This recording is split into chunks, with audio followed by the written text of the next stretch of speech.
चिड़िया अपनी बेटी के साथ अपने घर में बैठी हुई थी कि दरवाजे पर दस्तक होती है। चिड़िया बाहर आती है। बेटी चिड़िया, मैं बहुत भूखी हूँ। मैंने 3 दिन से कुछ नहीं खाया। क्या तुम्हारे पास कुछ खाने को है? माँ जी, मेरे पास एक ही फल है, वो आप ले जाएं। मैंने और मेरी बेटी ने भोजन खा लिया है। चिड़िया बूढ़ी माँ जी को वो फल दे देती है, जिसे लेकर वो बूढ़ी फाख्ता वहाँ से चली जाती है। बूढ़ी फाख्ता नदी पर बैठकर वो फल खाना चाहती थी। गौरी कौवी वहाँ आ जाती है। मैं भूखी हूँ और ये बुढ़िया देखो कैसे मजे मजे से मीठा फल खाने की तैयारी कर रही है।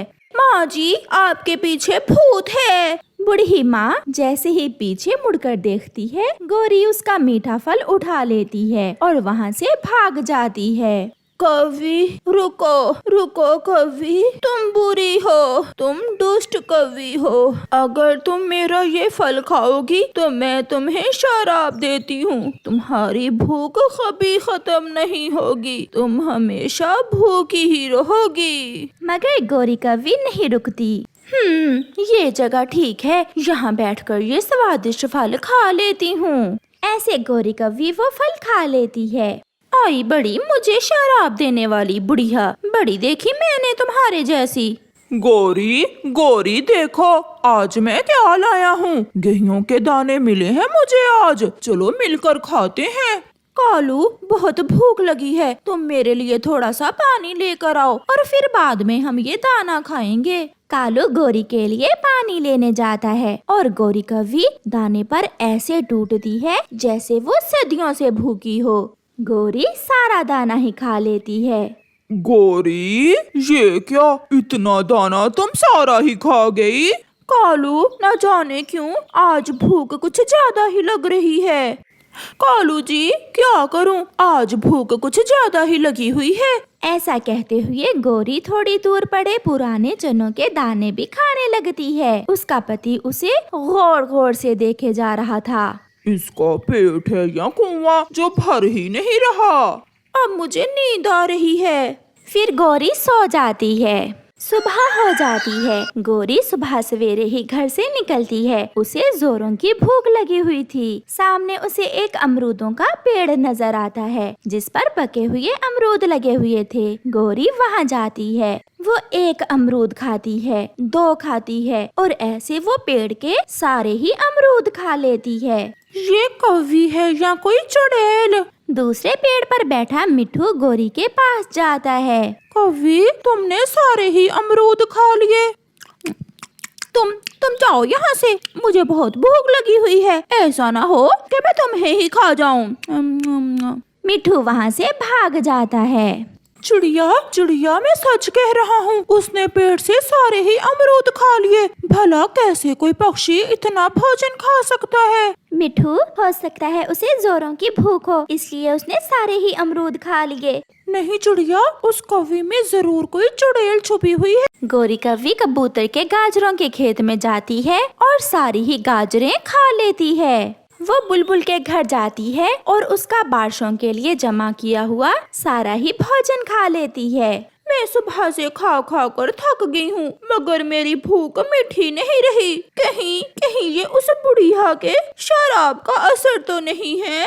फिर उसे अपनी तरफ चिड़िया, कबूतर और मिट्ठू आते हुए दिखाई देते हैं। गौरी की बच्ची, तुमने मेरी सारी ही गाजरें खा ली। इतनी गाजरें तो कोई भैंस भी नहीं खा सकेगी। मैं ना कहता था, ये कौवी नहीं कोई चुड़ैल है, चुड़ैल। गौरी, सच सच बताओ, क्या बात है, तुम ऐसे क्यों कर रही हो?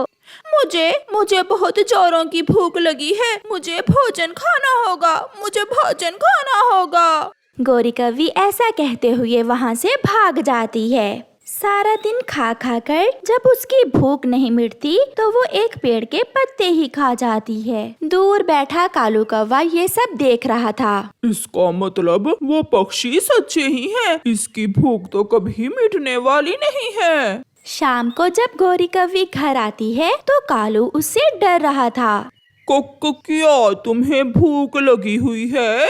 हाँ कालू, मैंने सुबह से बहुत कुछ खाया है, मगर फिर भी भूख नहीं मिट रही। यहाँ आओ मेरे पास, तुम दूर क्यों बैठे हुए हो? कालू डर रहा था कि अगर वो गोरी के पास गया तो कहीं वो उसे ही ना खा ले। ये सब उस बूढ़ी फाख्ता के शराब से हो रहा है। मैंने उसका फल छीन कर खा लिया था। तो क्या उसने तुम्हें श्राप दिया था? हाँ, उसने कहा था कि मैं हमेशा भूखी ही रहूंगी। कालू, मैं भोजन खा खा कर थक गई हूँ, मगर पेट है कि भरने का नाम ही नहीं ले रहा। कुछ करो कालू, अब तो मेरी चोंच में भी दर्द होने लगा है। फिर दूसरे दिन कालू कौवा चिड़िया को जाकर सारी बात बताता है। चिड़िया, जब तक गोरी को उस बूढ़ी माँ के शाप से मुक्ति नहीं मिलेगी वो भूखी ही रहेगी। ये गोरी किसी को नहीं छोड़ती, ना छोटे को ना बड़े को। वो बूढ़ी माँ जी हमें पुराने जंगल में मिलेगी। कालू, चलो हम पुराने जंगल में जाते हैं। फिर चिड़िया और कौवा दोनों पुराने जंगल की तरफ जाते हैं। काफी देर उड़ने के बाद चिड़िया और कौवा एक सूखे हुए पुराने जंगल में पहुँच जाते हैं। वहाँ एक टूटा हुआ छोटा सा घर था, जिस घर के बाहर वो बूढ़ी माँ जी उन्हें बैठी हुई दिख जाती है। चिड़िया और कौवा वहाँ जाते हैं। चिड़िया बेटी, आप यहाँ, सब ठीक तो है? और कौवे, दुष्ट कौवे, तुम क्यों यहाँ आए हो? माँ जी, ये उस कवि का पति है जिसे आपने शाप दिया है। माँ जी, दया करें, वो बुरी है, उसे जो सजा मिल चुकी वही बहुत है। माँ जी प्लीज मेरी पत्नी को अपने शाप से मुक्ति दे दें, वरना वो भूख मिटाने के लिए मुझे भी खा जाएगी। वो खुद को भी खाएगी तो फिर भी उसकी भूख नहीं मिटेगी। माँ जी, वो अंडा देने वाली है, उस पर ना से ही उसके आने वाले अंडे पर दिया करें, उसे शाप से मुक्ति दे दें। तो फिर उसे कहो कि कोई एक नेकी का काम करे। नेकी का काम करने से उसे मेरे शाप से मुक्ति मिल जाएगी। धन्यवाद बोलकर चिड़िया और कौवा वहाँ से चले जाते हैं। गोरी घर के बाहर बैठी सूखा घोंसला तोड़ तोड़ कर खा रही थी। बूढ़ी माँ जी ने कहा है कि तुम्हें शाप से मुक्ति पाने के लिए कोई नेकी का काम करना होगा।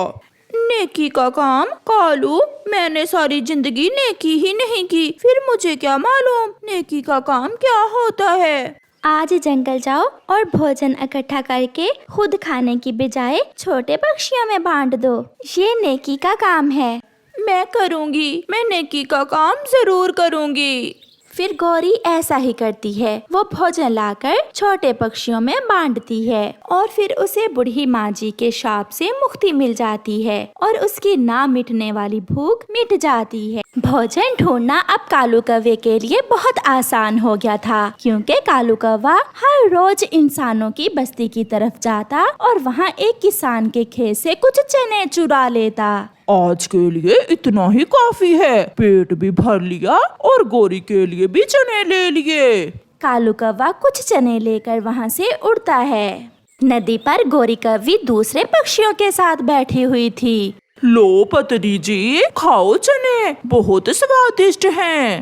मेरा सुंदर पति कितना ख्याल रखता है मेरा। ऐसा कहते हुए गोरी कौवी चने खाने लगती है। गोरी, हम सब भी बहुत भूखे हैं, थोड़े चने हमें भी दे दो। ना ना गोरी, ये चने मैं तुम्हारे लिए लाया हूँ। हम सब भी आपके दोस्त हैं, हमें भी थोड़े से दे दो। ना ना, मेरे पति जी बहुत मेहनत से कमा कर लाते हैं मेरे लिए चने। चल कालू, घर जाकर खाते हैं। वो देखो, मोटा कबूतर कैसे घूर घूर कर देख रहा है मुझे। फिर गोरी और कालू चने उठाकर वहाँ से चले जाते हैं। ना जाने ये कालू चने कहाँ से ले आता है, मुझे तो पूरे जंगल में कहीं भी चनों का पौधा नजर नहीं आता। दूसरे दिन गोरी कालू से कहती है, पति जी, आज मैं भी आपके साथ जाऊंगी किसान के खेत में।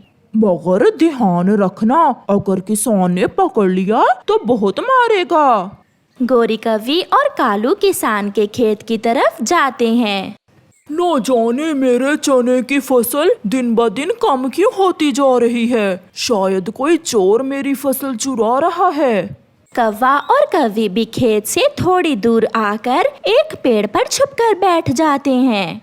अभी किसान खेत में है, हमें किसान के जाने का इंतजार करना होगा। ऐसे वो वहाँ बैठकर किसान के जाने का इंतजार करते हैं। थोड़ी देर बाद किसान अपनी बैलगाड़ी जोतकर अपने घर चला जाता है। चला गया कालू जी, किसान चला गया। फिर वो दोनों किसान के खेत में जाकर खूब जी भर के चने खाते हैं। पति जी, क्यों ना मैं थोड़े से चने अपनी माँ के लिए भी ले जाऊं? मेरी माँ को चने बहुत पसंद है। गौरी, चने तो मेरे मामा जी को भी बहुत पसंद हैं। मैं अपने मामा जी के लिए भी कुछ चने ले लेता हूँ। गौरी अपनी माँ के लिए और कालू अपने मामा जी के लिए चने लेकर वहाँ से उड़ जाते हैं। माँ, मेरे पति जी की अपनी फसल है चनों की, बहुत मेहनती हो गया है अब कालू। छोटी, तुम भी खाओ, चने बहुत स्वादिष्ट हैं। मेरी बेटी बहुत भाग्यशाली है जो कालू से शादी हुई मेरी बेटी की। मैं सबको बताऊंगी कि मेरे जीजा जी बहुत अच्छे हैं, उनकी अपनी फसल है चनों की। दूसरी तरफ कालू कौवा भी अपने मामा जी के पास बैठा गप्पे लगा रहा था। मामा जी, इस बार मेरी चनों की फसल बहुत अच्छी हुई है। मैंने सोचा मैं अपने मामा जी को भी कुछ चने दे आता हूँ। मेरा भांजा बहुत मेहनती हो गया है, अब काम करने लगा है मेरा भांजा। मुझे तो चने बहुत पसंद हैं। कालू अपने मामा जी को चने देकर वापिस आ जाता है।